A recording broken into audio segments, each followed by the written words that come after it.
So, what did you think of Series 12 overall? Um, it's a it's weird for me, and Hmm. it's strange how it's almost like the reverse of You and Me for Series 11, where Yes. I was so on board with Series 11 and the direction the show was promising it was going in now. The move, the the big thing I would say about Series 12 and Series 11, the difference and what I wanted was the move away from the past to forge Hmm. its own path. And Yeah. that's sort of what I thought we were gonna get because Series 1, perfect. Honestly, it's perfection. Series 5 is amazing. It's incredible to me. They're both just so magical and they have that power to be like, Doctor Who's going to change. Yeah. Here we go, and we're gonna forge our new path. We're gonna take these characters and do what we want to do with them now. Yeah, they established their own take on the show Yeah, and what they want to do with it. which is exactly what Series 11 wanted to do. And I'm not saying it succeeded as great as brilliantly as those two series did. It didn't, but it was definitely saying we're gonna go somewhere else now. Yeah. Yeah. We're not following that though. Like watching Twice Upon a Time and The Woman Who Fell to Earth back to back just doesn't work. Oh, yeah, yeah, yeah. Series 11, stylistically and just what it did with its storytelling is vastly different to really any of Who. Exactly, exactly. It is whatever way you see it, it is Doctor Who moving forward. Yeah. And after that first series where you've got all new monsters, bar like Resolution with the Dalek, but it's a new take on a Dalek, I guess.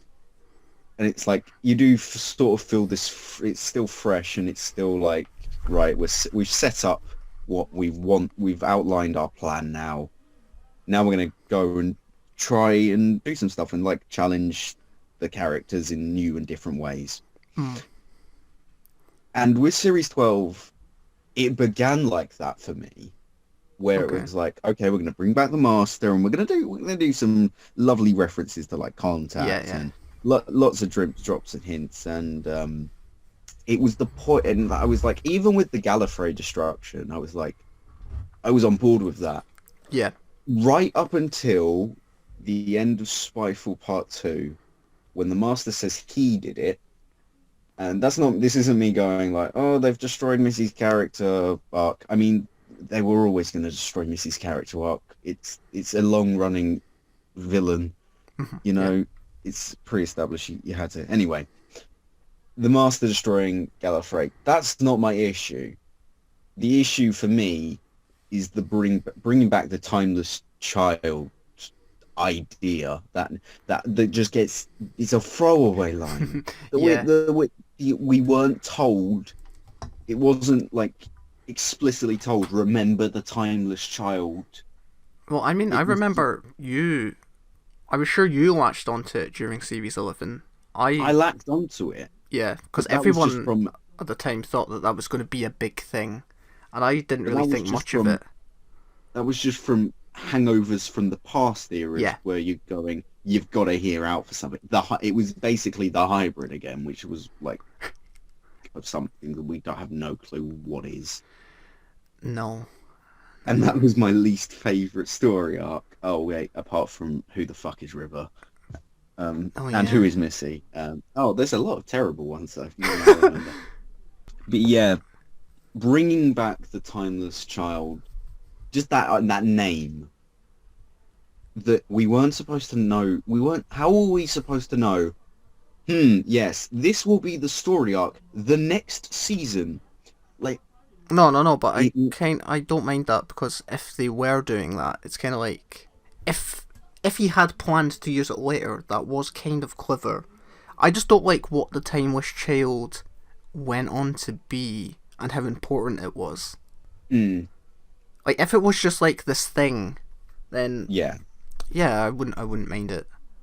I don't know. I just would have liked maybe a few more like flags, sort of saying, hey, don't just like dismiss this. This may be important, Fair but I enough. don't know. I'm not saying like I'm right, but like that's just personal preference. And then the whole idea of going back into Gallifreyan history, going back to Gallifrey and the destruction of Gallifrey, I thought was interesting, at least. Oh For yeah, me, I at was on board first, with was that. the mystery of, well, what destroyed Gallifrey? What could do this? And it was just like, oh, it was the Master. I don't mind that it was the Master, especially not just from the first two episodes of Spyfall. I think after Spyfall Part 1 and 2, I was very much on board with where they were going with the series. I was on board with the destruction of Gallifrey. I was dubious about the Timeless Child, Yeah. mainly because of what that could entail. And Hmm. the whole idea of for me, the idea of explaining the Time Lords, that's not interesting to me. Not really, no. Like the mystery, and it's like it's the same question of answering Doctor Who. That's not what I come to this show for. Yeah. So so yeah, that was it, that was one of my bugbears, and like you got Orphan 55 and Nikola Tesla's Night of Terror, throwaway episodes, normal stuff. I felt like, okay, so we're sort of just going, we're sort of taking what worked from Series 11 in Nikola Tesla's case at Yeah, least. Nikola Tesla felt like it improved a lot on what Series 11 was trying to do. Yeah, also kept a lot of the bugbears. Like that's the only episode this series, Nikola Tesla, that I was like, fuck, she's still using the sonic screwdriver way too much. That was Yeah. the only episode that was the only episode I consciously thought that on broadcast. I Should didn't I probably didn't notice mention it too much this series, but yeah, it probably is still a thing. it was the moment where she points it at a guy with a camera and goes, "He's got a camera." Which yeah, Yeah, funnily enough, that's one of the other problems. we'll circle back to that. Yeah. But I'm sorry, I feel like I'm just babbling on. But yeah, the whole idea of Gallifreyan history, stuff like that. Throwing in the Roof Doctor, again, we'll get more in depth on all this. I know, I mean, I'm interested, obviously, but is it? But the whole Gallifrey secret stuff, I'm lukewarm on, Okay. and I guess that more sort of progressed, and with the 13th Doctor's character changing from I'm quirky and I'm just a bit happy. And I thought, yeah, Spyfall, let's challenge her. Throw in her oldest enemy and brought out one of her best performances. Yes. But then to have her character over the course of the series sort of devolve into a pissy mum just really didn't sit well with me and was just like, this is not character development that I wanted. This was not what I wanted to see. Wanted her to obviously, like a lot of people, wanted her to have more edge, Yeah. but But there's just like a sort of difference between like having edge and then just being a dick a to her bitch, companions. Yeah. just being a bitch. Yeah. And it's the same problem the 12th Doctor faced in his first series. At least though that was his character, and that was the flaw in his character. I think another In one of the that, problems that we were speaking about yesterday was how it would just change between episode to episode. So like Orphan 55, she'd be like, she'd be in a bit of a huff, but then like yeah, I don't know, like a few episodes later she'd be fine, but then she'd be back in a huff again. Because yeah. apparently I'd heard that like they switched two of the episodes around, so yeah, it doesn't quite work. I've heard that as well. Yeah, Yeah. no idea. So it just didn't feel consistent. So okay, she's being the Doctor this week, like series 11 Doctor, where she's all happy and smiles and going about talking to herself. Let's talk about Jodie, shall we? I haven't Wrapping up like, I haven't even said what I thought of the series. oh shit, cut that bit out. Unlike Ollie, I actually really enjoyed this series. I thought that it definitely had its problems, but unlike Series 11, I think it improved a lot on Series 11's problems for me. And Hmm. yeah, I preferred the much more bolder storytelling. Like, yeah, they did overdo it a bit with the references and returning monsters, but I'm almost glad that they did bring back these monsters because of, well, can you really name like a good villain in Series 11? The Pating. No. It's like Chibnall had like his original creations, and none of them were really iconic. None of them really stand out. No, yeah, So I will. Yeah. yeah, The only reason we remember Tim Shaw is because he came back twice. yeah, yeah. And he's gonna come back for Series 13. He will be the 13th Doctor's final villain. I guarantee it. Him and the Master Yeah, yeah. For me, and Series Jack Robertson. yeah, and Lenny Henry's character Don't even remember his name. Barton, who just walks away Oh, is that again. it? I I believe just so. called him. I really just called him Evil Lenny Henry, I think. Hmm. But but yeah, you really liked this series. Yes, I just yeah, it's just the more bolder, out there storytelling that I'm for. Like, I actually felt excited again watching Doctor Who. It wasn't like, oh, Doctor Who's on next week, and then it just being filler.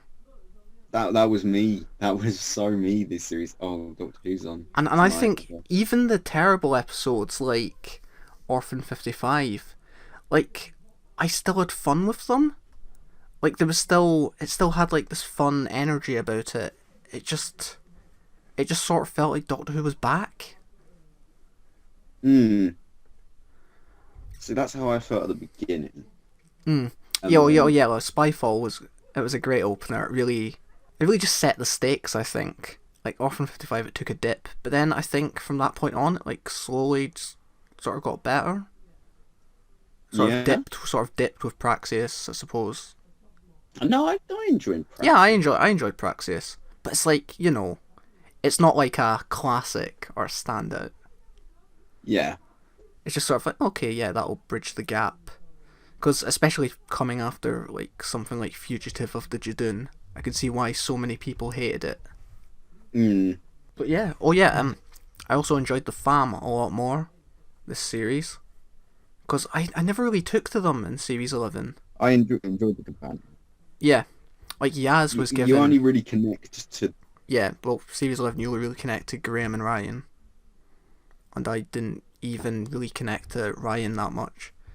But Series Mhm. 12, like, I think it was giving Graham and Ryan that more comic relief part and like bringing Yaz to the foreground that it just needed. I, Three companions she is definitely still too gives many. stuff. See, I don't think three companions is too many. I just feel the writers don't know what to do with them. It's too many, I think, for 50 minutes, like one part stories. Yes, if they changed the format of the Yeah. show a bit more, Like, it like, worked in the classic series because you had, like, these 4 6 part stories you could play about with and properly and flesh them out even over then, time. Nissa would go and fall asleep. Yeah. But I here, don't like Earthshock. F-Shot's good. You're just a hater. You hate Nissa. Oh, don't let Josh Snares No. I hear. didn't say I hate Nissa. I said you're Oh, just a hater. I didn't say okay. I hate her. I thought you said I hate her. I hate I hate his other companions though, like Tegan and Adric. See, Adric's the one thing I don't mind about Earthshock, that and the Cybermen.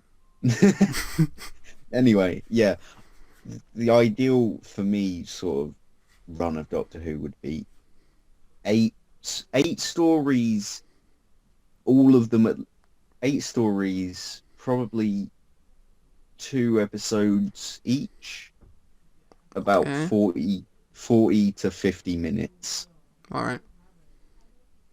And Yeah. I feel that would work, and that would work better for like fleshing up stories and giving your characters more to do. Mm. I definitely think something like Can You Hear Me should have been a lot earlier in the series, or even Series 11. Yeah, I feel like Can You Hear Me should have been series 11 Yeah, instead of the episode, the technically the penultimate episode before the finale. Yeah, because the way Really, Chibnall made it out in interviews, he was like, "Oh yeah, Yaz is going to go on this big arc, this series," and it just didn't really happen, did it? no, nothing happened. So I was like just watching, like, oh okay, like I'm not minding her this series, but this isn't the big arc that we were That was the promised. thing. It's like, definitely, Yaz definitely did stuff this series, Yeah. but did I care about her? No, I still didn't care. And when it got to Can You Hear Me, where look, I know Can You Hear Me had a really good message to promote, It was very and on the nose though. It was very like, clunkily handled. but it just felt like it was tacked on at the Yeah. end for the last 10 minutes, so we can learn a bit about everyone Hmm. when it should have been dedicated to the series where, you know, Graham's fear of cancer isn't just a thing where he goes, Doc, I'm a bit scared of me cancer. And she goes, Oh, I all fucking right, hated that bit. Yeah. all right, I'll just go over here and what is this Yeah, it Jodie was impression? still a Jesus. bit But yeah, socially awkward. I'm still a bit socially awkward, so I'm just gonna go stand at TARDIS. And Yeah. Ryan's like abandonment of his friends, except we only really see one. It's Yeah. like, and like Yaz's family, who we all thought were gonna play a bigger role. Mm. Who do we see them? His dad, her dad's in one episode. I'm pretty. Her parents are only in one or two episodes. Maybe only in like. I think they're only in like I only think Skyfall. they're. Yeah, I think they're only. Yeah, the one. And then her sister Yeah, comes her back in sister Can comes You back Hear Me? like one or two times. Yeah, and like we're gonna be jumping around a bit, but I just sort of want to talk about that the character of Yaz's character a bit more with Can You Hear Me and like That's fine.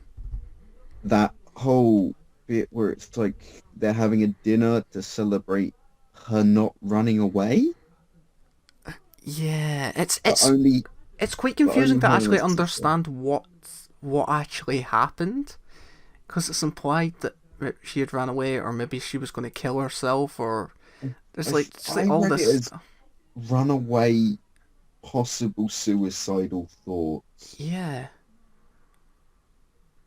and Why? from exam stress. Hmm. But I've forgotten honestly how old Yaz was.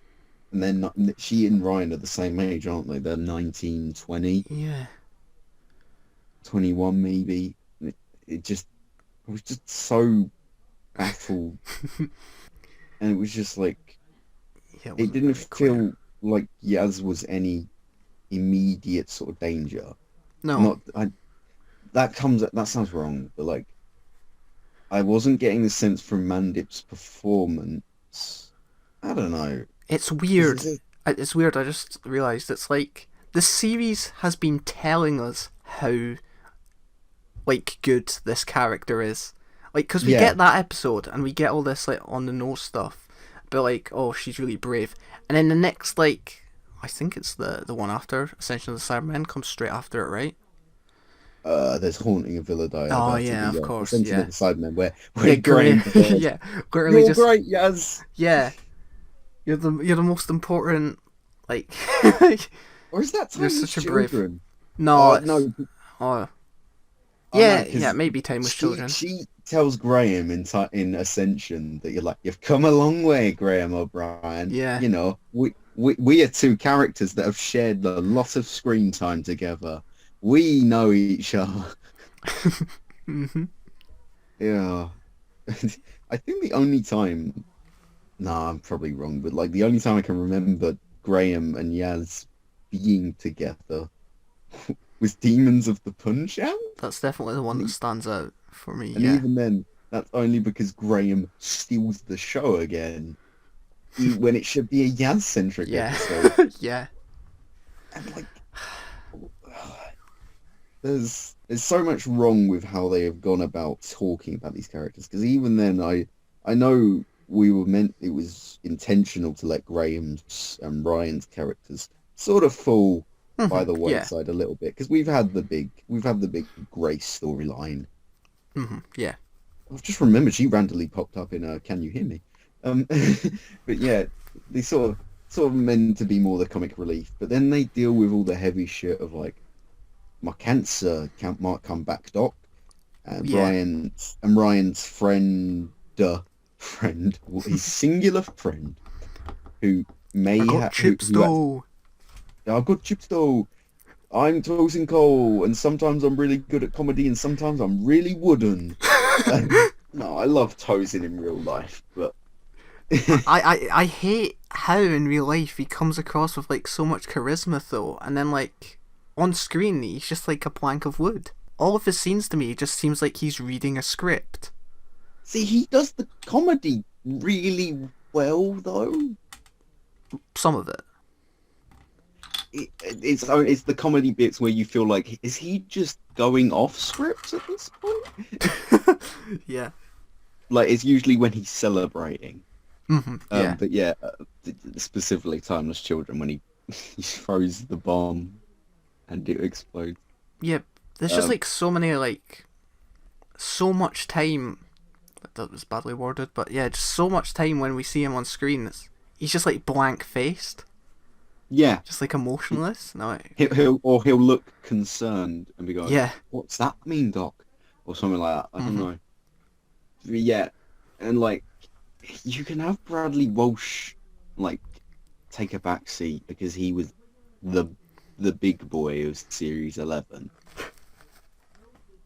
But when you've got like you're just telling us that, oh Yaz, oh Ryan, you're getting pissed off with the doctor, are you? She's doing all this stuff off screen, is she?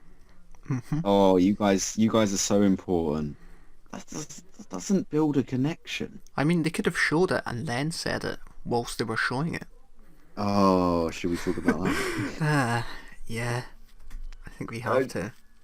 Christian, no, I think it's not even specifically him because I guess he must have a hand in. So, strangely, he had a lot of co-writer credits this series. Yeah,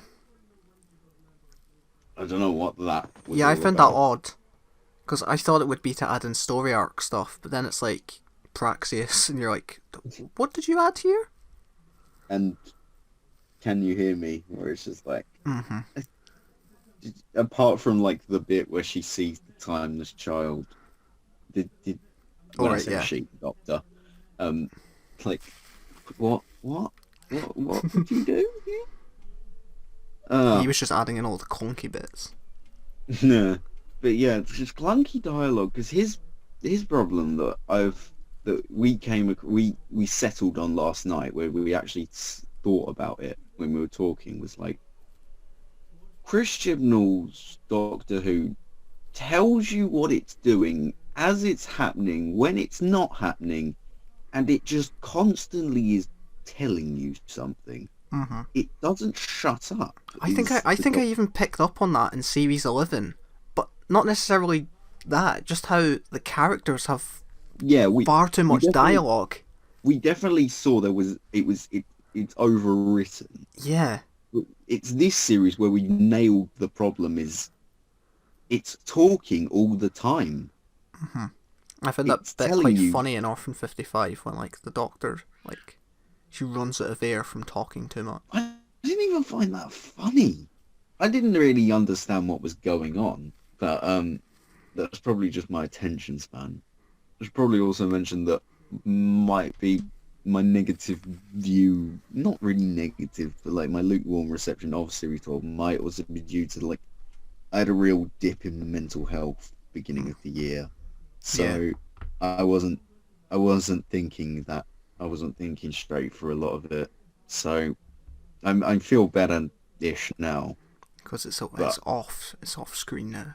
You don't have to it's off screen now. think So about like Doctor Who I could just apart from it this. can be what it can be what I want it to be in my head right now instead of Yeah, what it actually is. So like which is which usually is way better to view Doctor Who like that.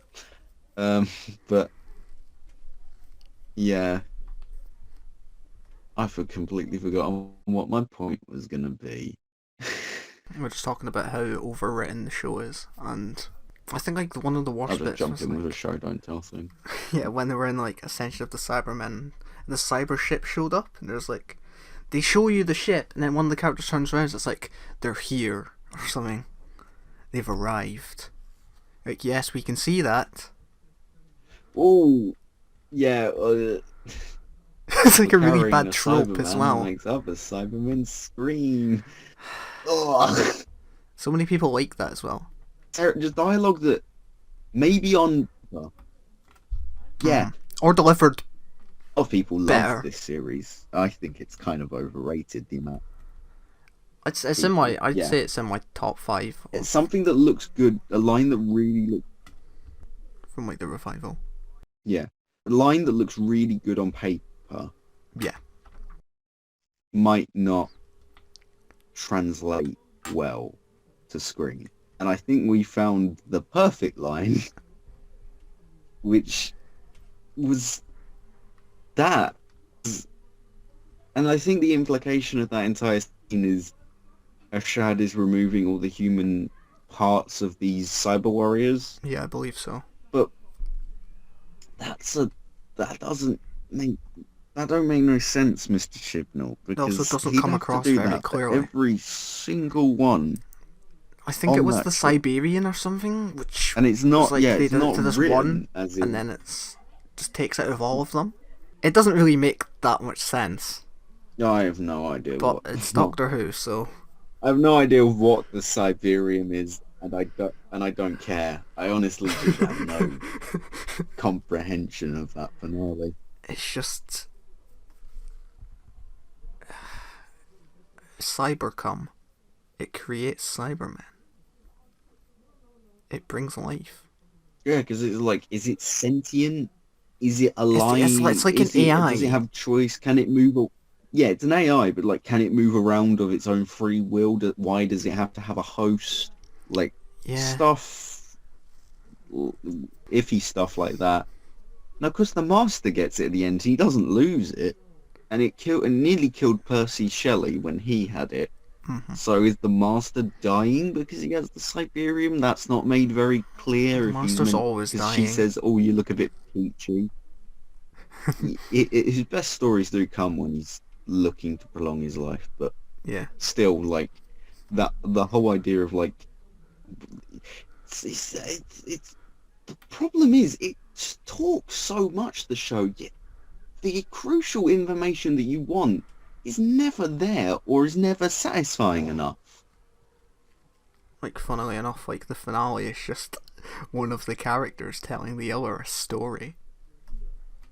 Just like, here is loads of exposition that you don't need, and we might not touch on it again, but we're just establishing the new canon. Well, with, the whole idea of this finale, let's go into that, shall we? Okay. The repercussions from that. So basically, the Master destroyed Gallifrey because at some point after surviving the Mondasian colony ship exploding. Actually, I think we should go through. We've went through the important stuff in Spyfall. I think we should touch on Fugitive first before going into the finale, like the main story arc beats. What? So like the Doctor searching for the Master that gets dropped as soon, and then everything gets dropped for the Roof Doctor. Yeah, halfway through the series, we get this new Doctor show up. And also Captain Jack. I completely forgot Captain Jack. Yeah, Captain Jack's there just to trickle in the story arc. Everyone thought that he was coming back at the end of the series. And he just didn't. He just didn't. Probably being special, but... And if he's not, then what the fuck? I have no idea. Because he was down in Cardiff when they were filming. Yes. And his scenes weren't in Cardiff. They weren't shot in Cardiff. They were shot in a cathedral somewhere else. Yeah, that's the thing. Like, I have no idea. Like, he moved to Cardiff. He bought a house and everything, so he must have done more. You don't get John Barrowman just to do, like... how much screen time? Was it, like, 5 minutes of screen time? if that. in some of the worst directed scenes in Doctor Who Yeah, history. Um, yeah. He's like out of focus. It's lens flares. it's The such a lens flares basic that camera episode. setup where it's just cut back to him, cut to the Yeah, companions. They're all it's not even an standing. exciting set. No, it It's, looked better in the trailers, to be honest. yeah, everyone thought it was going to be like the Master's TARDIS. And then when the Master did show up, I was like, "Oh shit, is it? Where are we?" Yeah, I'm I had glad. no idea. I'm glad But we got to see like a bunch of other TARDISes this series. yeah, it was just. I didn't really like how it was just so laid back about. Oh yeah, we'll just take a TARDIS. We'll just leave it here. It's fine. Yeah, yeah. Because now there's just a bunch of TARDISes just out there, And and you there's think just like like how badly was Gallifrey destroyed that there's just like, oh yeah, but there's still like these really important a machines. majority of it still here. Yeah, I don't know. It looks, yeah, that it's Doctor Who. You can do just ignore it and just enjoy the story. That wasn't the worst inconsistency, I don't think. how did you feel about the episode Fugitive of the Judoon? Because when it went out, we obviously all thought it was just going to be a kind of standalone Judoon invasion story, Well, and that's then what. well, that's what I Lo and wanted. behold, that's what I I think it started wanted. off really good, the whole Judoon Yeah, invasion. I was like, okay, yeah, and then it just and I would have loved it to have been a story about the Doctor protecting Lee yeah, and Grace. Is it Grace? yeah, it's Grace. Ruth. No, Ruth. Oh, oh yeah, shit. But yeah, it's because they were both really likable characters and they were kind of written the same. Um, Yeah. but yeah, I would have liked it to have, no connection to Gallifrey or anything. Just be sort of this fun tale with the Jadoon. And it was that to begin with. And then you throw in Jack. And I wasn't too annoyed with that, except that it removed the whole thing of Yaz is a police officer. She could Yes. liaison with the Jadoon. Yeah, that And is when they one thing. literally do that, and then as soon as she goes to talk to them, she gets teleported away. Ugh. I thought there was some really interesting stuff in this episode. On rewatch, right, I enjoyed this episode a lot more because I think the mystery is handled quite well. Because there's like all these little visual hints throughout the episode that do like draw to the conclusion at the end. Yeah. Like It's her like, watch ticking backwards, stuff like that. yeah, like the hexagon mirror, just the way like little things Lee says and how he acts, like you know that he's a shifty character. Yeah. And yeah, I didn't mind the reveal and stuff. I thought like her story, the stuff with Gat, Mm. all the Gallifrey mythos and stuff, other than the fact of how the hell the Gallifreyan timelines work. Not quite sure how that works because you can No. just travel to Gallifrey, but that complicates like Time War stuff and that. I don't. Well, it's like because it's like the Doctor can't travel to their Gallifrey, but their Gallifrey can travel to us now, Yeah. which is like I didn't know that was possible. Wibbly wobbly timey wimey. Your favourite. Obviously, Yeah. obviously, my favorite saying. Hmm. Uh, I think yeah, if the companions were just, if Jack wasn't crowbarred in just to get the companions out the way, and there was like a proper reason for them to go off, I think it yeah, would be a lot better. I'm not saying that, because I did love seeing Jack come back. You know, got like a little fanboy moment. But on mhm. reflection, it's like, yeah, but Why? yeah, was it just there to boost ratings? Yes. Probably. I think in this conclusion at this point, yes, it was. But I think the Ruth Doctor is great as well. Joe Martin, superb. Yeah. It would have been great if I mean, she had I been the preferred her to Doctor. Jodie. Yeah. I mean, I don't. I I know can't you can't really really. like properly judge her just off like that, but Yeah. I mean, in terms of what we've had this series. I think, like, first impressions, I really like her. And Yeah, I hope we get more with her, to an extent. I hope so. There is just now this question of, where does she come? And, okay, I understand why the box is a police box, because the reveal wouldn't work if it wasn't. No, But it that doesn't just throws up quite work with the timeless continuity. children revolution. Because pre-Hartnell Doctors implies that they were the Doctor before they were the Doctor, and they still travelled around in a police box TARDIS, saving people / getting into trouble. I know people are all like, "Oh, I love this. It means the TARDIS just likes being a police box." Yeah, but What? I because don't. at the end of An Unearthly Child, it's like brought up like, oh, okay, that's Still a police it box. didn't Why has it change. changed? Yeah, I was just like, it was just a Doctor Who works for me because it was like some old fuck who really didn't like where yeah, he lived. that's what I liked about Was it, because one day, maybe there was some, sinister he reasons, was like the Doctor taking scared. the. Yeah, no, not like scared, but like adding more mystery as to why, and urgency for the Doctor Hmm. leaving Gallifrey, like the Hand of Omega, stuff like that. Yeah, Why did he take that? What was that all about?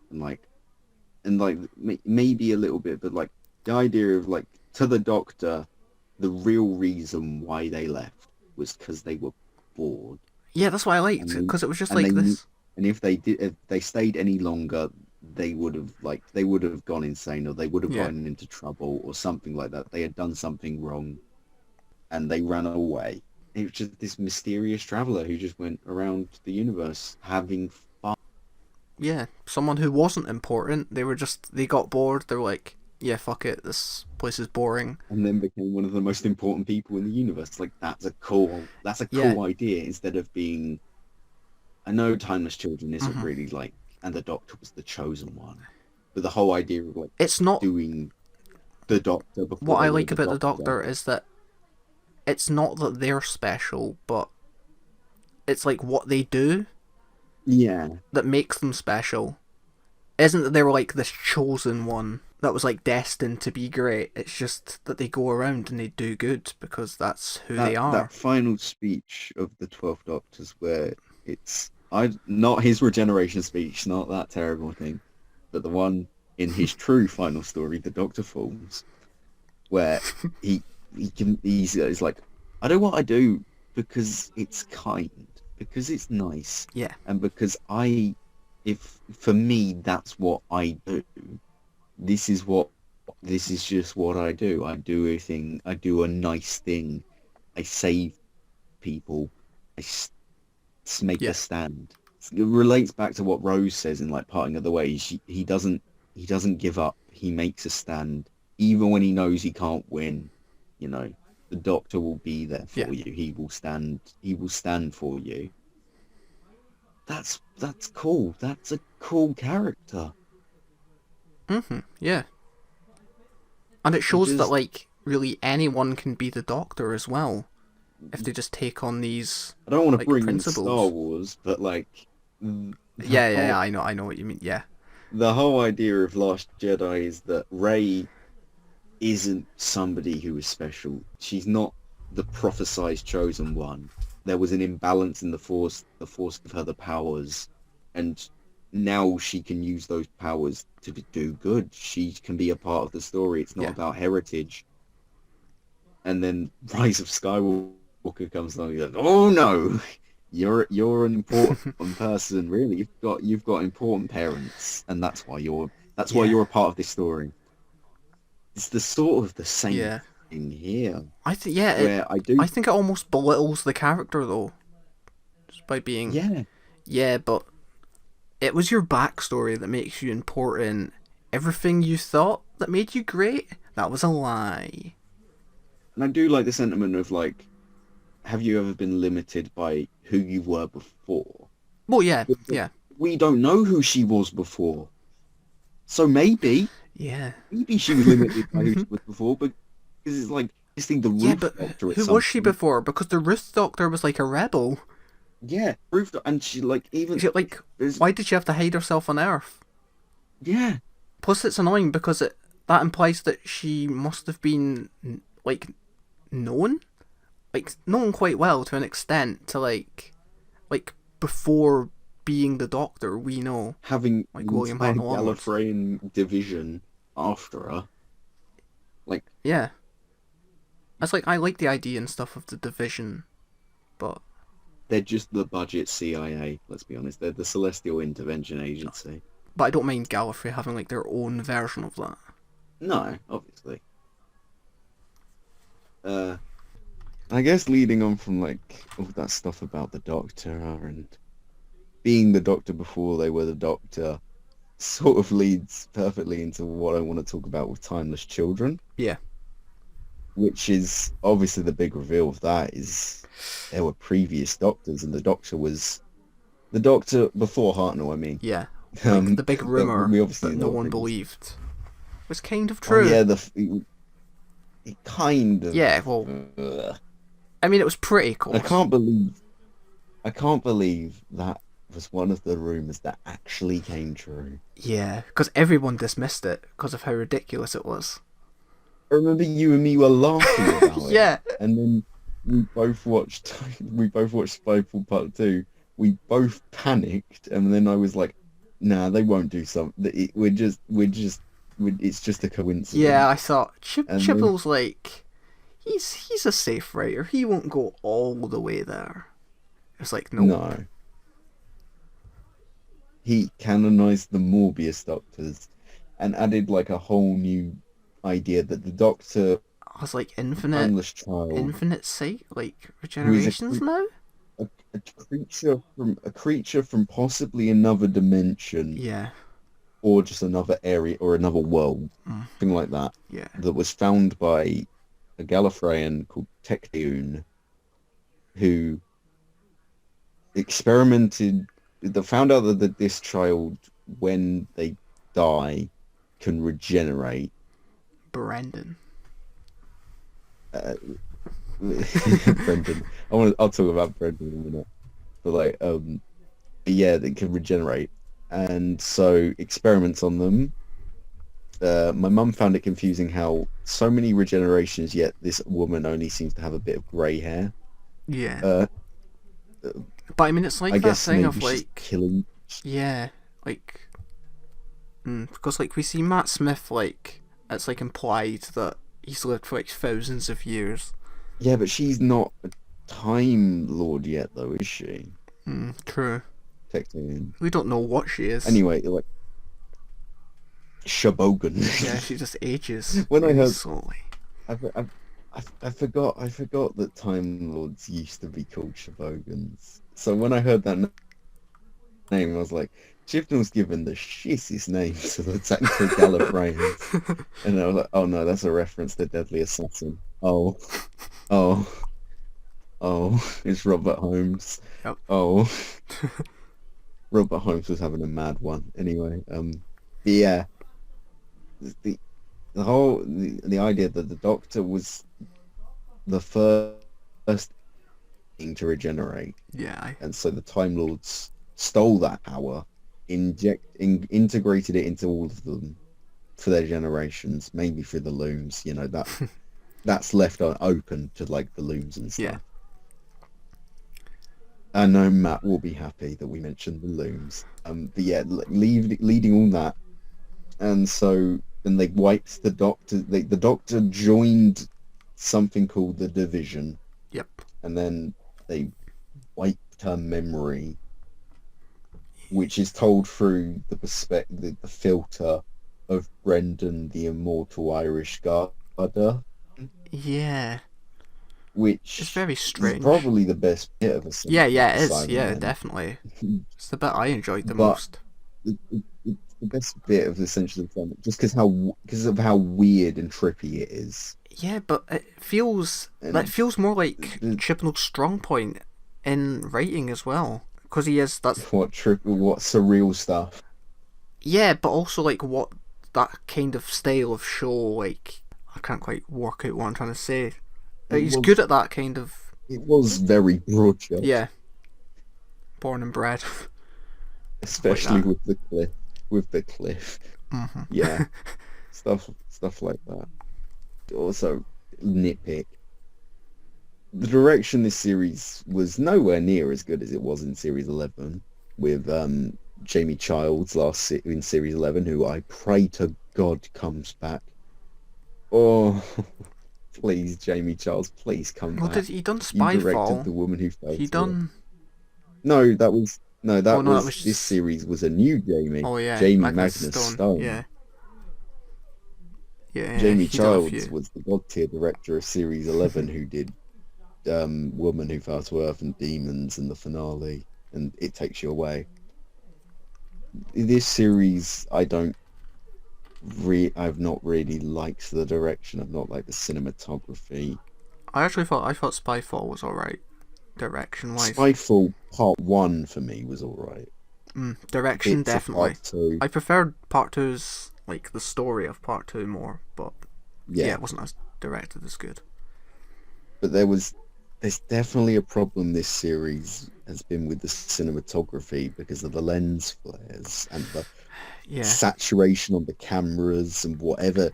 I thought we were yeah. meant to be getting these real high Well, yeah, quality that's the thing. cameras. They're like trying to do this artsy thing where it's like they're smearing shit on the camera lenses to like make them sort of blurry and look out of focus. Yeah, But then like they're adding filters as well, and it just doesn't look yeah, good. Cause like I've seen like the shots, like people just brightening them up and enhancing them, and they look so much better. They just look so dull like and grimy.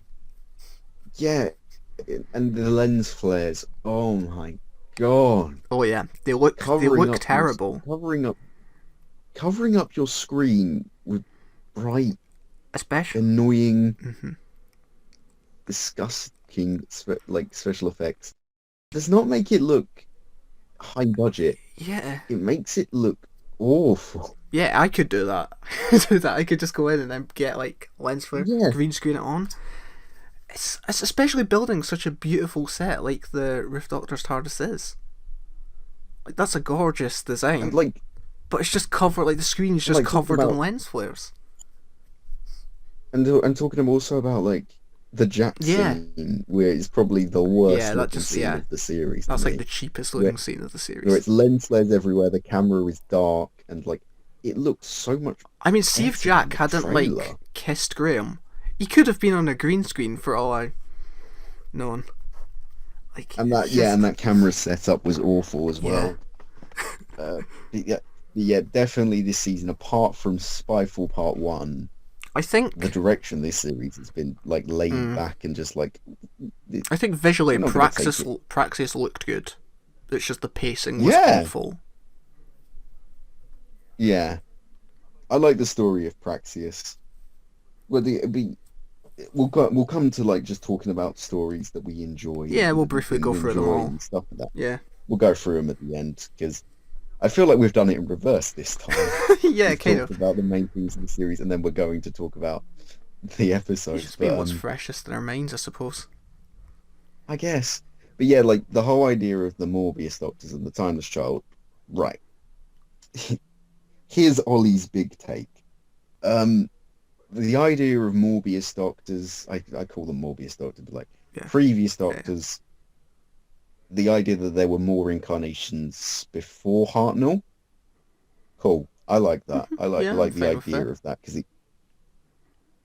it sort of it adds more mystery to who this person was Yes. without basically answering the question of Doctor Who. Yeah. And more shady Gallifreyan stuff with the Division is always nice. Yeah. And the idea that the Time Lords were always horrible shitbags, like stealing abusing and experimenting upon this Oh child, yeah, that's the stuff that I really liked. Yeah. even though the episode doesn't really make highlight the fact that this child was experimented on and regenerated a Yeah. bunch of times just so this woman Yeah, the woman crack isn't it. really painted in a bad light at all.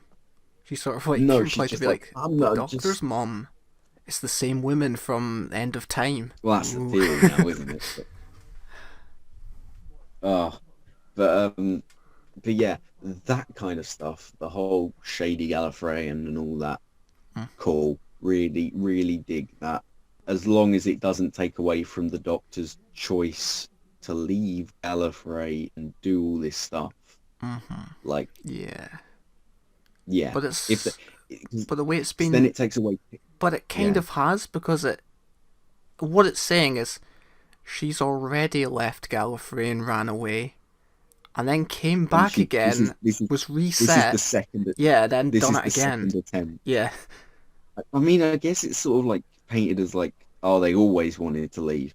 But then I just feel like, well, this is just we're just watching take two. Yeah. Ugh. Do you think it takes away from like the first female Doctor and the first like Black Doctor and stuff like I that? Because I saw a I lot of that. do actually. Mm. I do. I am sort of in the belief of that. I like that it's not made a big deal of, but when you're casting the first black female Doctor Yeah. and she's a mystery box character, Yeah, it does sort of take away from it. And although it really shouldn't be a big thing in this day and age, it does just sort of feel like, oh, we'll just squeeze like a few in before, it's fine. yeah, It just, like it was. I feel it was okay with doing a female master before doing a female oh Doctor, yeah, preparing the mm-hmm. audience for something like that, because you're not taking away from the Doctor becoming a female. No, You're just more establishing like, well, this is what can happen now. mm-hmm. Yeah, With the idea of like just doing the first female Doctor is like, and then we've got another one, and she happened before. It's like, well, that's just Jodie isn't, from the perspective of the show, isn't the first female Doctor then. yeah, So her significance is taken away, and that's what Series 11 was sort of sold on, was like the first female Doctor, come watch. yeah, This is significant. mm-hmm.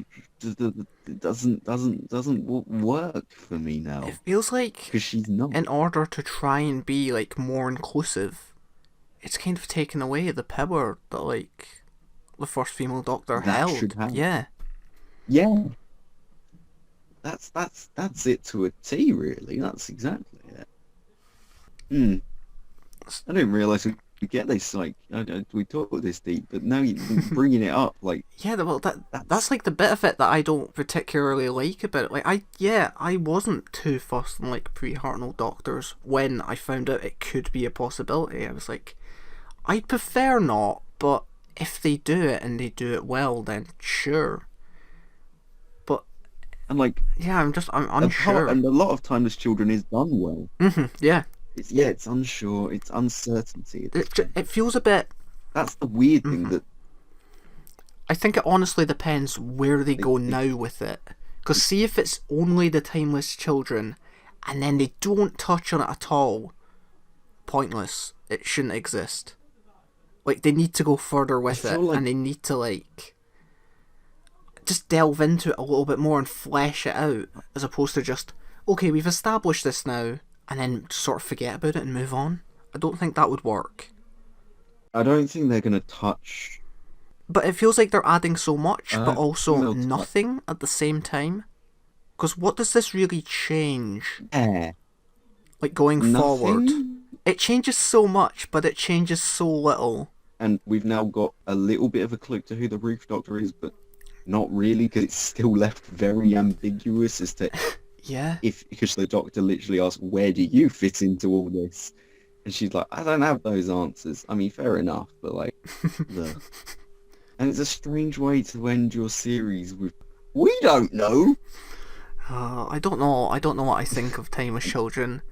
Let's talk about the episodes now. We reviewed Spyfall 2 together. Yeah, part 2, like, I done part 1 and 2 on the Whoniversals. So we both briefly sort of just talking about Spyfall is like, I really enjoyed part 1 a lot more because I'm into the spy James Bond sort of thriller stuff.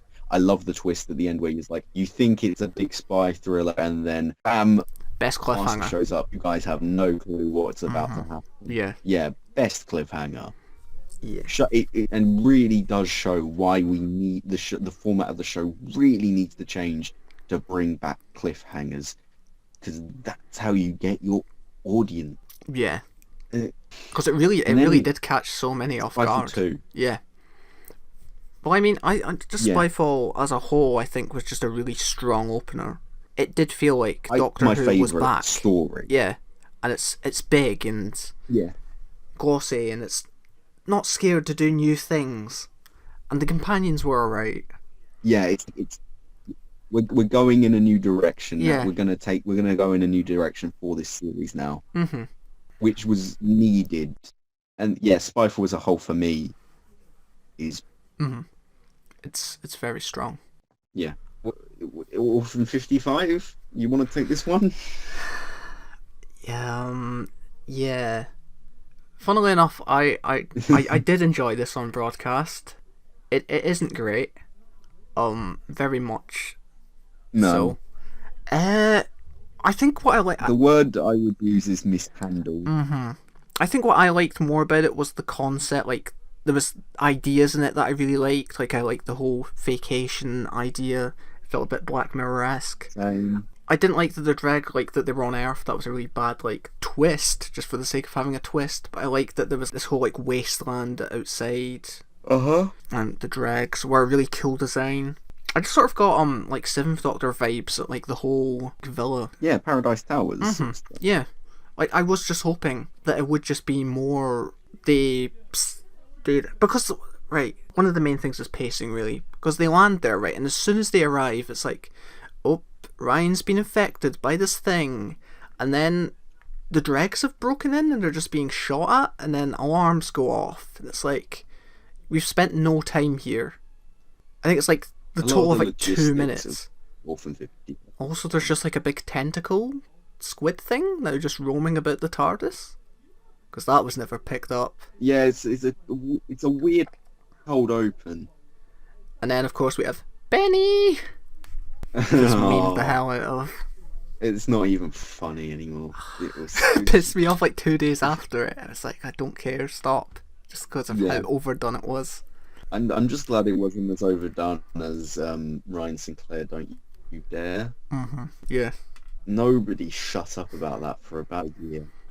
Well, I mean, Doctor Who poop this series have just been on fire. They've had like new, like multiple memes at like every episode. I've really felt more this series. Yeah.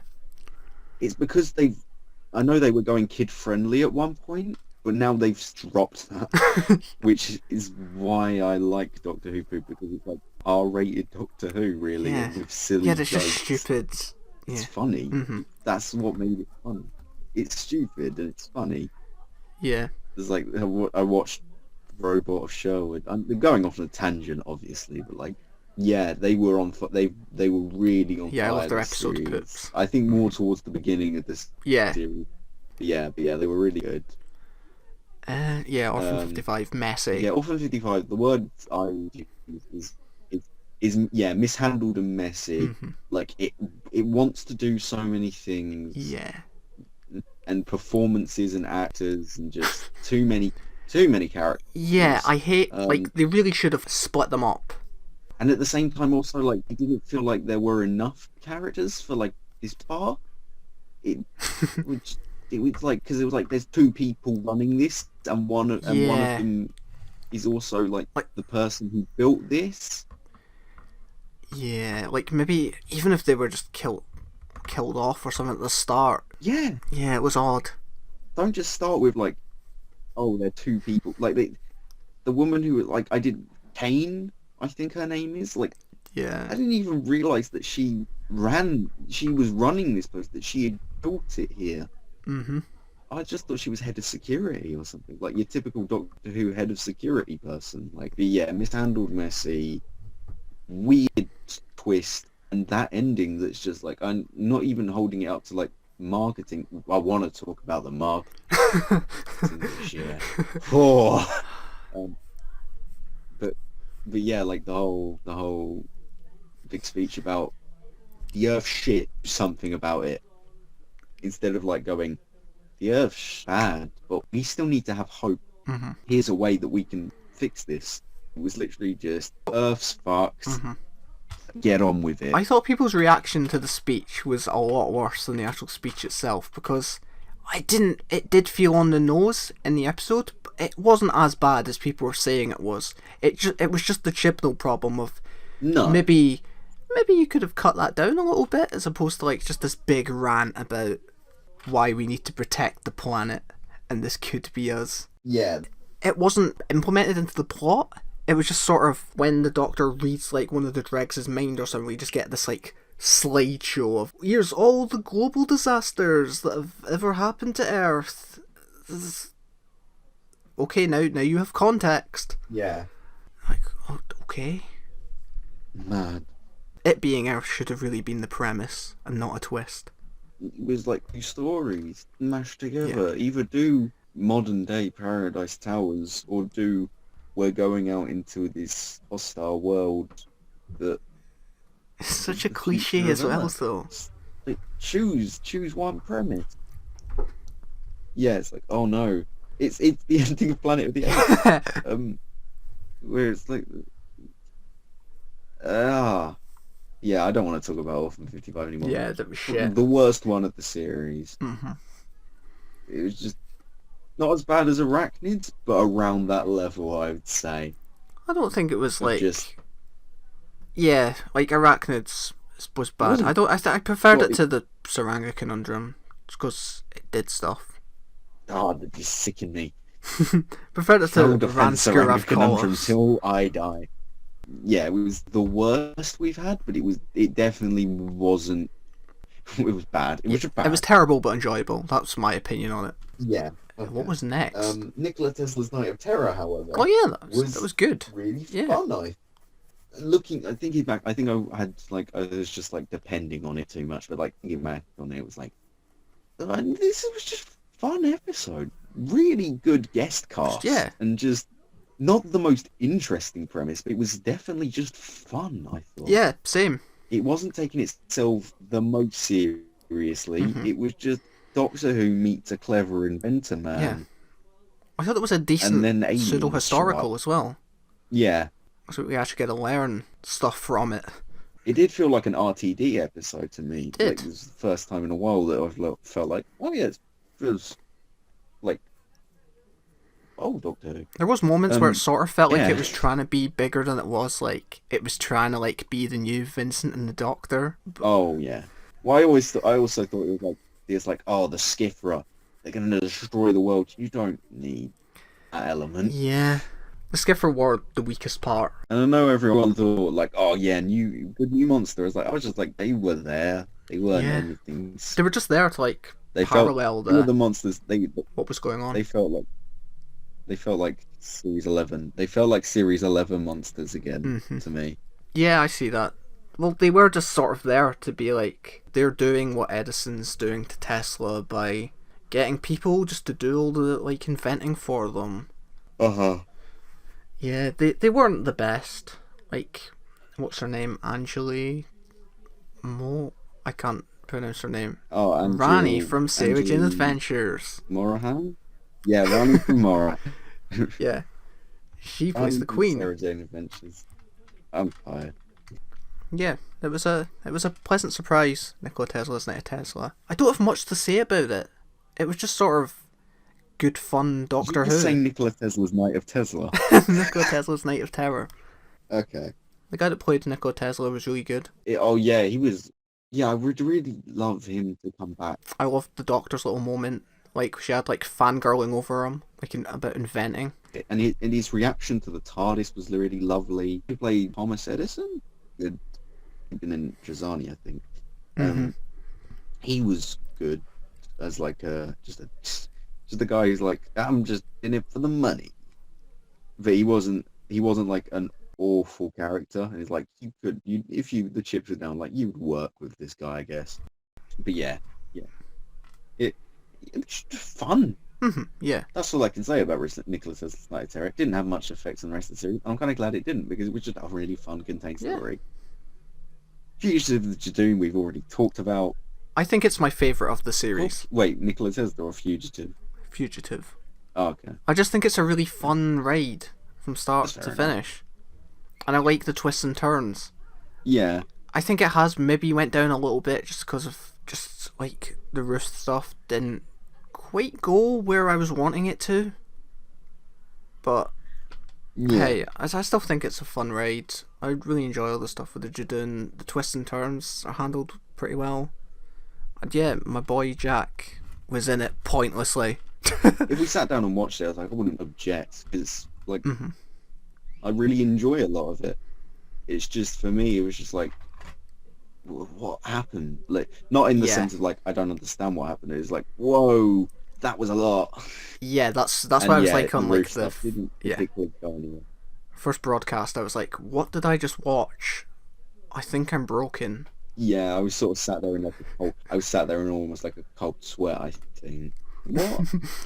Yeah, there was just so Um, much thrown at you. yeah, but yeah, Fugitive. And Praxius makes one. Yeah, Yeah, this is Praxis. the point in the series where I begin to forget what happened.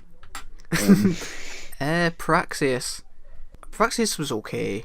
I just thought it was good, to be honest. I didn't Yeah. think much more of it. I just thought, The worst thing yeah, about it that was the happened. pacing. That was a Doctor Who episode.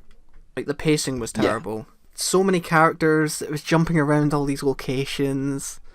It had all this stuff to, like, deal But with. It was for like, once, for the too many characters problem, we actually got two characters that were actually good.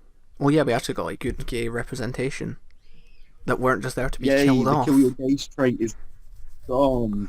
We get that lovely scene when Graham's talking to Jake on the beach. Oh, Warren Brown. He was probably my favourite star of the series. Yeah, but he was probably my favourite guest star. Both him and his ex-husband Wait, were really ex-husband? good. Just like, I really enjoyed his character. I've reviewed Praxis, so if you want to hear my thoughts, go over to the Whoniversals. Oh yeah. So what was next? Can You Hear Me? Can You Hear Me was next, yes. So, Yeah, we talked about... we've talked a bit about it, I think, at the beginning, but like, It's not one that I remember much about, other than the stuff we've spoke about, really. let me talk about the villains, though. Because Zellin, Ian Gelder, I thought it was cool. was superb. Yeah. Possibly my favourite villain bar the Master. Because he was so cool and so like, Yeah. and I'm not just saying that because he referenced the Guardians and the Ancient and the Toy Maker. The Toy Maker even got on draw. Yep. That old racist man from another world. Yeah, but yeah, it was fun to just have a villain who was just like, I eat people's dreams. I eat nightmares. I'm the boogeyman. It was like it was cool. The Nightmare Man in Sarah Jane Adventures did that way better, but this was cool Yeah, as well. I thought Zelen was And I cool. liked the Yeah. twist. I think the main thing I didn't like about it was just how he was defeated, I suppose, because he was built up to be a god, really, and so was who was the like goddess woman that was with them. She was like the Very main. easy, like, Yeah. and now they're in jail. Like, I mean, this episode had really cool imagery as well, actually, because we had all the finger stuff. We had that nice animated segment that I forgot about. Yeah, the animated segment was cool. I like that. Because it's like this episode was trying to do something new, but at the same time was just like, and we're gonna wrap this up really quickly. Come on, come on, come on. We're gonna wrap this up. Come on, we gotta do the big mental health like shoot at the The whole end. bit at the start Message. Come on, come on, come could have on. been cut, in my opinion. Oh, are you talking about when the doctor goes off to Syria? Yeah. Or Aleppo? Yeah, the whatever. Lepo, that was it. Yeah. It was so good to see Jodie on her own, though. Can we mention that she's so Mhm. much better when she's not with her companion? I agree, but it did have that problem with her just speaking to herself again. And although she does draw attention to it, Yeah. it's like, yeah, stop. But it's like you realize, oh, you're just dependent on your friends, aren't you? You can't really function without them. Yeah, Can You Hear Me? Good ideas, clunky execution. Yeah, it's just a bit wonky for me. Like I want to like it, but Yeah, it's not doing enough for there are me. a lot of But I bits I think we've like. talked about. Yeah. Can you hear me? Mhm. The Haunting of Via Diledate. I really like the first half hour of this, Mhm. and then it falls apart for me when Ashad, the lone Cyberman, turns up. Because we haven't even talked about Ashad. No, we haven't. That was like the whole point of Jack being in Fugitive, to like name drop. Beware the lone Cyberman. Beware the thick Dalek. Yeah. Yeah. Haunting of Villa Diodati starts off as this really cool, creepy, all ghost stories, Mary Shelley. It's all we're going back to see this person, Yeah. It's kind of funny. It's kind of funny in places, but it's like a dark comedy. And we've got ghosts, and that's really spooky. And skeletal hands, and then the Cyberman shows up, and suddenly it's a lead into the Yeah, it becomes a finale. whole different episode at that point. Because all the like ghost stuff is just like put to the side. I don't think it worked for me. I really don't think it worked. I think this is one of the stronger episodes of Series 12, in my opinion. I really dig a Yeah, lot of it, but I do see the disconnect from where the Cyberman first shows up. Because the whole tone of the episode just kind of exactly. switches up, and it's like, oh, okay, now we're doing this Cyberman story. And the thing is, Yes, I think the idea of the lone exactly. Cyberman is really cool as well. I think there's some really dark bits in this, like when he sees the baby, when he hears the baby cry, and then he breaks the mother's neck. But because there's still like some human, like he hasn't had all of his emotions removed, you can see that he's really conflicted at times. That's why he doesn't kill the baby. Yeah, but I mean, because it's like, well, uh, for a Cyberman to have emotions is a cool concept, and it's been done in the comics, but it's like It's like Cyber Women established, again. like if a Cyberman gets its feelings back. Hmm. Yeah, but if a Cyberman gets his feelings back, shouldn't it like insane because it's in constant pain and it's aware of what it is? Well, the thing is, Ashard was insane. I think it's like he's had some of his emotions removed for sure. Yeah, He still has enough of like he's like a botched yeah, job, he's very conflicted but in it's not really himself. explained why he's a botched job. There's no real Cyberman origin story for No, he Ashad, just which sort I of think is exists. probably what's missing. I think from Ascension of the Cybermen. I think what they tried to do with him was like how the Emperor of the Daleks is like insane. He goes off and he like rebuilds the cyber army and stuff because he thinks like he's kind of the chosen one because he's been driven mad by like the Yeah, cyber wars or whatever. I don't know. I just see again like loads of potential and just He doesn't go it's anywhere. not the only time I really like. Yeah, and the episode I really like him is Ascension of the Cybermen purely because of just how he's in his element Yeah. there. Cyber Wars, he's in like I prefer him that. I know people love Haunting of Villa Diodati, but like I prefer him when he was in the Cyber Wars. But it does sort of take away from the thing that he takes away that he's like the lone Cyberman. Yeah. It when he's got two Cybermen following him the whole way. Yeah. They're his henchmen.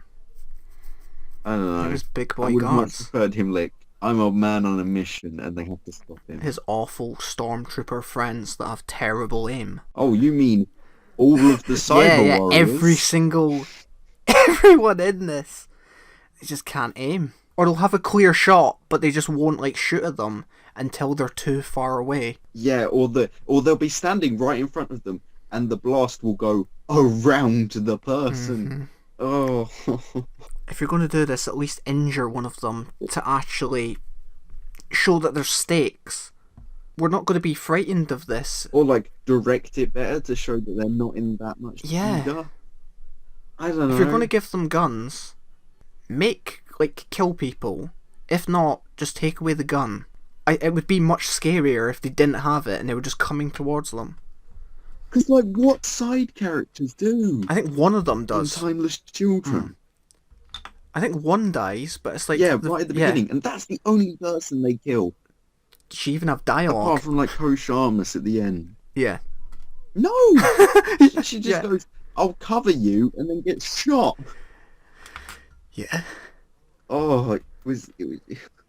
I seem to sound like coming off like I really didn't like this series, and it's not that. It's just there's so many like little bits that just niggle me. There's problems. There's Yeah. definitely problems. Overall, I definitely enjoyed it. And I enjoyed most of the episodes that have these Yeah, problems. But there are just these things that I think need to be addressed.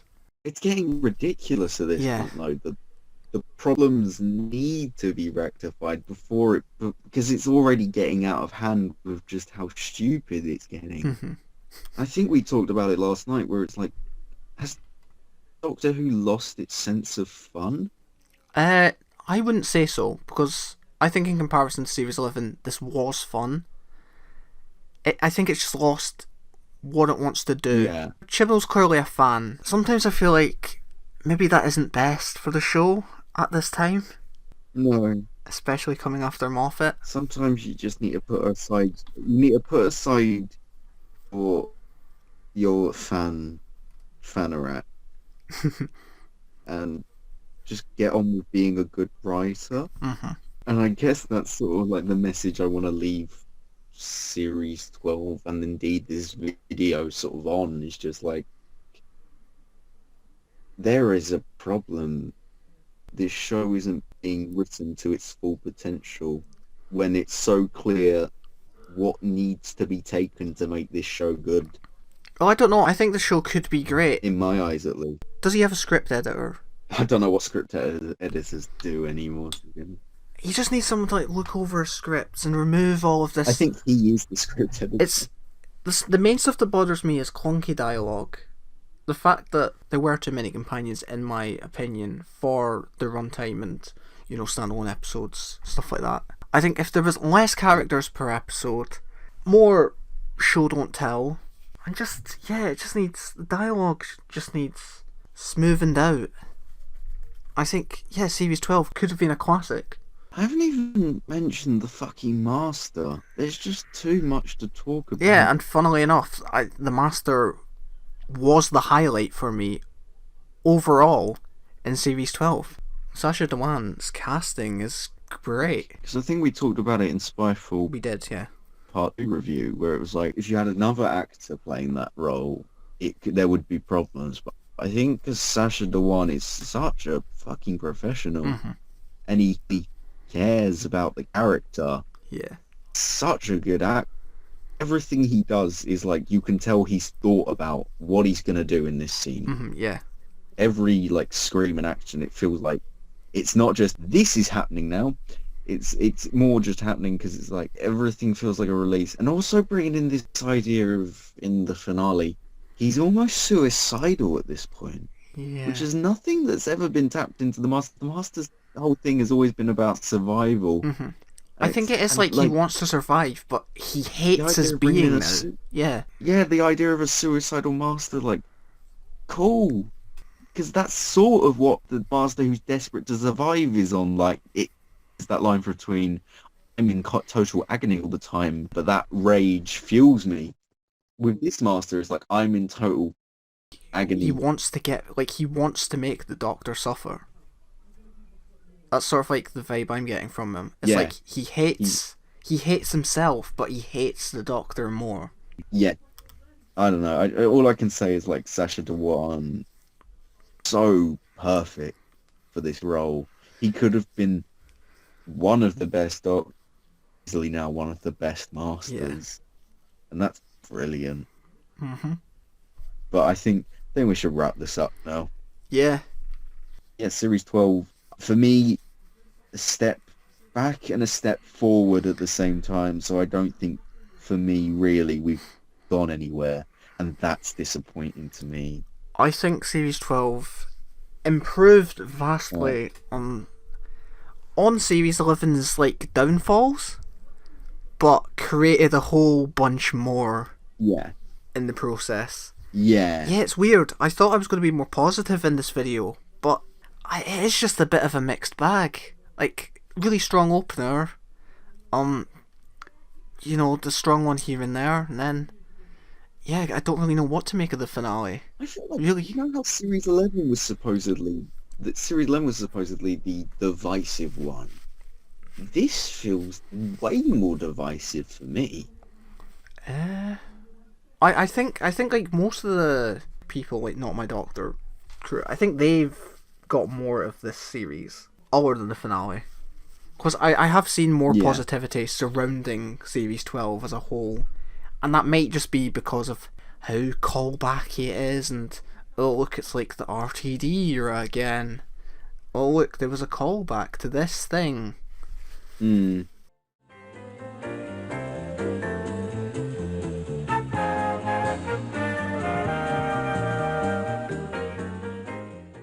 I have no idea where we were. Mm, We're totally not recording this on a different day.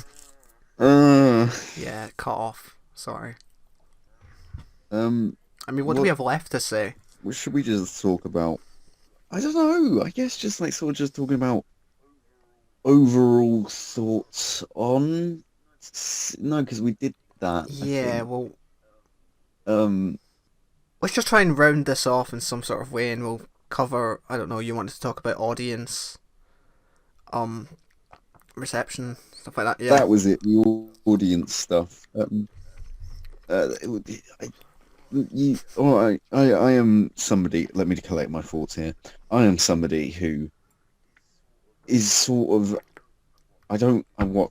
Obviously, I keep tabs on like the viewing figures the show Yeah. gets, but it doesn't overly affect my view of the show. To be honest, I mean, I've brought it up in video essays that I've done before, Yeah.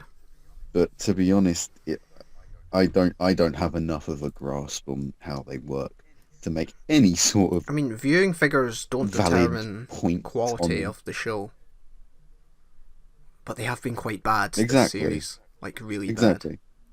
Well, haven't they gotten worse than when we were in like the latter I Capaldi think era? so, yeah. Yeah, one of them, like, reached, But they like, the sort of stayed at lowest. a consistent Hmm. low one. Yeah, which is obviously a bit of a shame, but it's odd because after I think now that we have this second series where it's got these record lows, I think we can now sort of say Series 11 was down. Its massive sort of audience score was probably down to Jodie being the first Oh, female yeah, well, Doctor and the whole mhm. change up in the show. Well, I mean, the decrease from Series 11 made sense because we knew that the first episode was gonna peak because it was such a big change to the show, Yeah, and yeah, the gradual decline of Series 11 makes sense. But even this, where it's like Jax came back and there's like all this stuff to sort of get the fans back on board, and it didn't seem to work. Like we spoke a little bit on the promotion side on Twitter, and it seems like they only seem to oh, hype up these like few episodes. But stuff like Praxius, Can You Hear Me? They're like, oh, only 2 weeks until the finale, guys. Like, you're kind of like, the marketing this year has been they hyped up Orphan dreadful. 55, but they've like the rest of the episodes. It's like, nah, they're all shit. Watch the finale though, guys. Well, it was just like it was it was building up to Ascension of the Cybermen, and after Ascension of the Cybermen, because they went, everything is about to change again for Yeah, timeless children. yeah. That it wasn't a great Oh, it cliffhanger was just in Ascension. no, it definitely Because it just felt wasn't. really I mean, tacked it was on as opposed to like the O just reveal. felt like and the Master is here, and he's going to hijack this finale Yeah, now. And he basically that's what he does. He just completely derails the yeah, story. Ugh. I have sort of thought Spyfall Part 2 is definitely Sasha's best yeah. I performance. can agree there. And I don't want to say Timeless Children is his weakest, but he's definitely being a bit more Yeah, zany. The script is definitely writing him as a very zany master. yeah. The one's at his best Because I don't think when he it's does pull it obviously, back a bit. yeah, he's at his best when he's Hmm. being dark. Yeah, when he's being dark and he's being angry but when he's just the writing, I do sort of blame the writing for this because Sasha can read a script and he can do wonders with it, and he does with Timeless Children. He's still the best part of Yeah, that I episode, saw like parallels but drawn. Like he's a bit too like it's Heath just Ledger Joker in a way. Like that seems to be like the archetype yeah. for villains now I in also media. They just seem to go to that. yeah that was massively in like Stu Bagfall's video where it's just like Yeah. Heath Ledger has just sort of influenced Yeah. all villains, but I feel like we were breaking away of that now with like villains like in movies like Oh Thanos, right. Yeah. Killmonger. Yeah, I was trying to think of other good villains for a second, but yeah, we are sort of moving away. We're moving away from the Heath Ledger Yeah. Joker stuff. we're going in a new direction now. I just it's taken me the between recordings of these two parts. I mean, I guess I was sort of thinking about it when we recorded the first block All right, yeah. of this podcast, but like this second half, I have sort of watching reviews and stuff. I don't believe in Chris Chibnall as a I writer don't anymore. either. Not to the same extent, at least, that I did after I Series don't. 11. Because I thought Series 11 was like, all right, we're going to play it super safe. We're going to do it super safe, and we'll keep it borderline and simple. Because Chibnall has proven he can be a Yeah, good yeah, he writer. has. He can be a really good writer. And yet, there just seems to be some reason coming into this new era of Doctor Who where I don't think he's he's in bad at writing. I control. think he's bad at like threading stuff Everything just together. seems so bland. Well, I and don't know because uninteresting. I think Series 11 is interesting in comparison to Series 11, which you liked. I don't know. I think it's interesting, but I don't know if I'd call it good. It's like I enjoy it, and there's certainly Yeah, a lot of good things from it, and there are episodes that I've really liked. I don't know if I could call it good though, no, which is kind of a I shame. don't think I call. Yeah. I mean, I'm not going to call Series 12 good. One, because I didn't enjoy it. That's probably a big reason why I'm not going to call it good. So, like, it's just down to the fact it's like, it wasn't captivating for me. Like, I wasn't in Timeless Children when it's getting to those big reveal moments. Yeah. Was I engaged? No, I wasn't. And that's just simply a matter of I'm not enjoying the story that has been told this series. I'm not enjoying the writing of this episode. And it's just not giving me anything. Yeah. Sure, the Morbius Doctors are a cool concept, but for a season arc of modern Doctor Yeah, Who, let's talk about that in terms of like back to audience reception. How do you think that went down with yeah. the general audience? I haven't I don't talk, well, obviously we're in isolation now, but I haven't been able to speak to anyone who watched it as a casual viewer. So I've Yeah.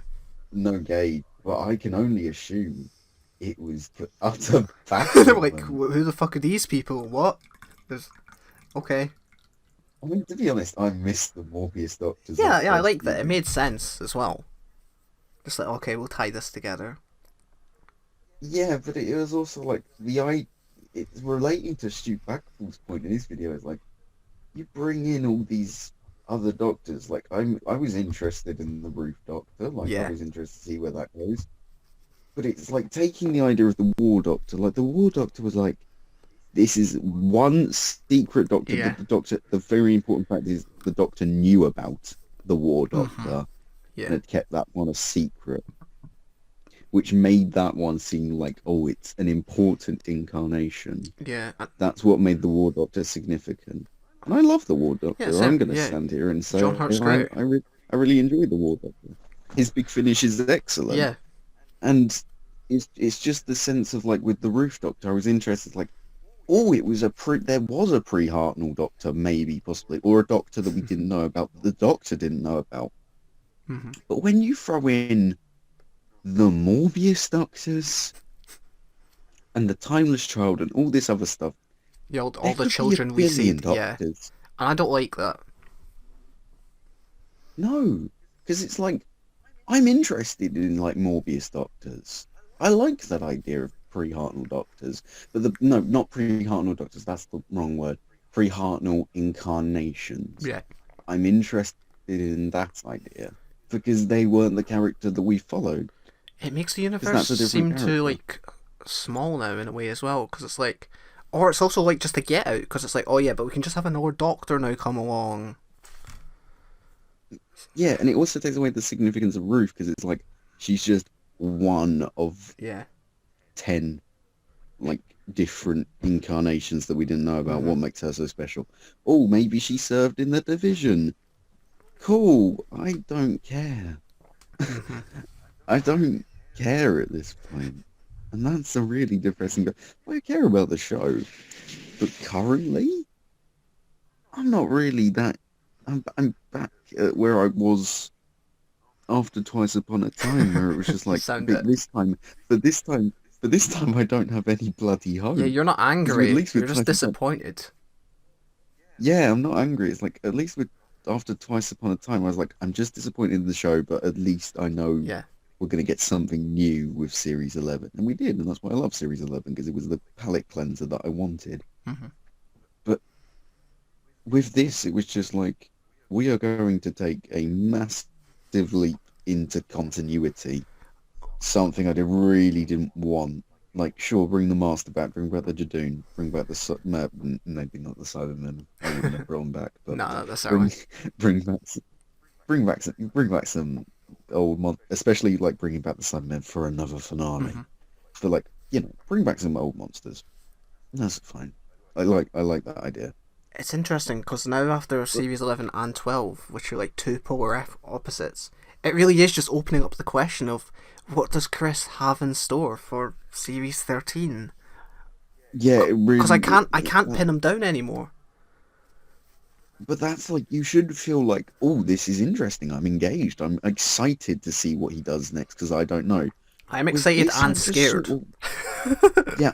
I'm more scared to be honest. Like in the sense of like, oh God, what if we continue down this path and it gets I feel worse? like And I don't know Series what worse will be for I me. feel like Series 13 will be similar, like more similar to Series 11 than 12. Do you think? Series 12 felt more like it was just trying to get stuff out the way to like establish Chris's universe. And I think Hmm. I don't know what the general reception is for Timeless Children or anything like that, but I feel like it is one of those episodes that's gonna completely divide the fandom. You know, there'll be people that hate it, people that really love it, and yeah, I think you'll just want to play it See, safe for a bit. all I see in the talking about timeless children really obviously, I've got a few people that I know that didn't like it and didn't like its choices, like can respect it but didn't like the Hmm. choices. And then I've got people who are just praising it and praising Series 12 as like, and this is what Chris Chibnall's now the best showrunner. He's fixed Doctor Who, Yeah, and to me, it just feels like we're back in Moffat, old classic Moffat territory, where we just jangled some keys in front of your face. In this case, it was the idea of pre-Hartnell doctors and I don't continuity know, and because Gallifrey and unlike stuff. Moffat, And he doesn't jangle the keys. He like fucking punches you with the keys. Like at least he's like doing stuff as opposed to just like, oh, we could do this, or like, you know, he has the references in there, but then he's doing more than but just then, that. well, then the comparison I would bring is like Hellbent or Timeless Children. I don't know which one I'd go for. I prefer Timeless Children massively. I prefer Timeless Children simply because like performances. Actually, no, I don't know. No, I there's some really good performances in Hellbent. It's just the story that There's, really fucks me I think the off. direction is the direction is stronger in Hellbent. Yeah. But that's because Rachel Talalay at the height of her power. Hmm. But I don't know. I'm just in a weird position now where it's like I'm not excited. Yeah, I'm just disappointed. I'm not angry. I'm just disappointed of where we've gone, and I don't think it will take a massive sort of like another palate cleanser really for me to come back to the show. Oh no. Like I think I might be if this is the direction we stay down with Jodie's Doctor now, and we don't get a satisfying conclusion to like Ruth Doctor and stuff. Yeah. I think I'm just done with the Jodie era. I think I'm And already that's really tuned out with sad the Jodie because Whittaker era. after Series 11, you really dug her Doctor. You were really on board. Like, you were genuinely Yeah, I excited. was ready. Yeah. And I know people were like, oh, I didn't really connect with Jodie's Doctor like in that first series. It's like, I connected with her because I was like, I'm ready to go on a journey with this Doctor, iron out her kinks, let's go for it. And then I went on that journey, and she lost me, and I'm just sort of that's sort of sad for I me. Yeah, honestly do it's think just Series 13 will be more oh, up your road, especially now that we're getting rid of Graham and Ryan. So we just have Yaz there, and that's going to yeah. give the characters more time to breathe and actually. Will it though? Will it? Hopefully, Will Chris hopefully. introduce two new No, companions? he won't do that. He better not do that. It's Percy the cat. Remember that? I'd love Doctor Who to come with a cat. Yeah, I wouldn't They mind it. did in like the VNAs. Yeah, I think so. I've seen art. Yeah, yeah. Funnily enough, But I could anyway, imagine Jodie's yeah, I'd Doctor love. with a cat. Just like walk about the TARDIS. I think she'd just be. I'd love her with a goldfish. I want the Doctor to have a goldfish. Be amazing. Or like a tortoise, like or a turtle or something. That'd be fun. Yeah. Be amazing. I just want a little thing to sit on the Doctor's shoulder, and she can talk to it. That's literally my OC as well with Jamila Jamil as the Doctor because I have that little robot Oh yeah. that sits on her shoulder. Wow. Zeds. I think we found, but that's sort of what I think that. Speaking of like my OC, like that's sort of what I want from the program. That I would have vibe of guessed just like because with that's your like Doctor own going on take. adventure. Yeah, I mean, all right, it'd be but kind no of need to be smart, yeah. John. No need to be smart. But like that'd be a nice. I guess the direction I want for the show is just fun adventures that sometimes have like heavy Yeah. storytelling, but like genuinely good writing and directing is Yeah. probably what I'd want over the timeless children, which is just it's just lore, just throwing lore at Yeah, you, it's just which isn't basically a rewriting the wiki description of page. series 12 for me. Well, I Yeah, mean, I don't know. I wouldn't say series 12 as a whole because it is really only the 3 episodes that do it.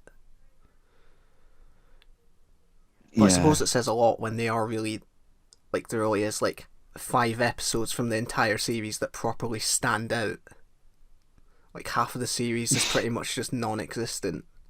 Even if you enjoyed them, it's like yeah. yeah, but they don't stand out, and that does come back to the marketing of how they just didn't hype them up, or they hyped up the wrong one, and that came out the worst. Mm. I think the marketing because it definitely like I forgot that like at the beginning I forgot to check if it was like at the beginning of the series I forgot to check if it was like is it the same marketing team as last year because they outsourced last year Yeah, and the series. that paid off but this series I think it was done like the Capaldi series it was done in-house again by the Yeah. BBC and that's why I barely fucking saw anything of this series because there was no coverage for it, barely anything Mm-hmm. for the general public to go. Oh, by the way, guys, Doctor Who's And on also because we had that like a year couple times wait up in to the between as well. season 12, maybe. Yeah, and the year. It was just But I also think like we talked about it at the end of our series 11 recap. It was like what you needed to do was hit the marketing at yes. the like mid like start it mid sort of 2019 like send out a teaser for something put that out there build a little bit of anticipation and then when you hit winter you start going for it tell us a release date Yeah. earlier than like a couple of weeks before Yeah. and then just go for it Like I get. and then just build and like so just go through the series keep up the hype. Mm-hmm. Yeah. Yeah, they didn't do a good job. Say what you were going to say about what you got. I can't remember. I was going to say something, but it went for me. Oh no, No, I know. I think it was all I was going to say is, I think they just need to get the series out quicker than they're doing currently. Like I think, I mean, it's a bit difficult at the moment. yeah, yeah. Well, obviously, I don't mean like when there's a big pandemic going on, but Yeah. yeah, just these year-long breaks in between series, just they aren't helping really at all. Because it is just Doctor Who No. goes away for a year and then everyone does all their things. It's like, oh, okay, there's that thing again. Like the reason that it was so That's like what it, big back in the that's day what it was was. it was like it would just come out. It would be on every year, and you're like, oh, okay, there we go. It doesn't have. I know television has changed a lot, but it's like it needs a consistent Hmm. place where Yeah. people will forget it's there. I mean, I'm a TV nerd, so like purposely go out looking for shows sometimes to see if I miss something. Hmm. But like with the general audience, if they're like, oh, it's I feel like Doctor Who be coming back around about now? Here's Oh, it's not on. Wonder what's happened. Oh well, we'll forget about the show forever. here's a question, and it's something that I haven't particularly liked in like when they've done it. But would series, well, just the Chibnall era, benefit if it was split in two halves? Would they play one like earlier in the year and then like one later down the year, and then have the special, No, just so we didn't have these like, no, I wasn't a fan of it either. yeah, In retrospect of series like Series 6, hmm, take Series 6, that was the only one that was like split at the beginning of the year, split at the end of the year. yeah. I think that could help series I think it would have helped for Chris series Chibnall's Doctor 12, Who. especially with the war stuff they were introducing.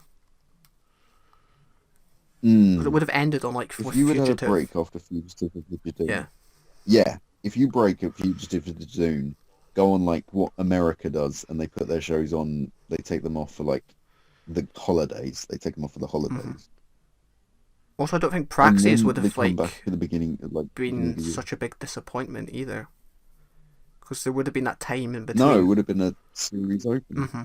Yeah, it would have been your Bells of St. John, basically. It would have been your, Yeah, we're back. yeah, yeah. I reckon that Ah, could work. yeah. I just think they need to have I think they need to have a think at the moment of what they need to do with the show, like on a marketing level and on a story level. They really need to have a rethink of what they're trying to do Hmm. Yeah, because it's not resonating, and there is a problem, and people can like go, well, the ratings don't matter. And like I have even said, the ratings don't really matter, but you can use the ratings to sort of see. The ratings are more of a guideline these days anyway, of like yeah, saying, there we may need to change something. yeah, Ah, I think I've said my yeah. piece We should now. get to wrapping I'm this just up. sort of I'm I'm just sort of yeah, it's sad to say. I feel like I'm just sort of done with the Jodie Whittaker era, possibly Chris Chibnall's time on the show, and that's really But the disappointing 5 year after two plan. years and two seasons. The 5 year plan. The 5 year plan. Uh, Did we ever imagine that the 5 year plan would include the bloody Morbius? no, especially not in the second series. No, no. Uh, Yeah, it's a real. Yeah, speaking of like in the second series, like that's it. Series 11 and Series 12 clash hmm. astronomically with what they're trying to do, I think. Yeah. Because suddenly you go from like bare bones of Doctor Who trying to capture your audience again to bang, Here's everything at once. Morbius. Yeah. Doctors. Remember The Brain of Morbius, a story from 1977. Uh,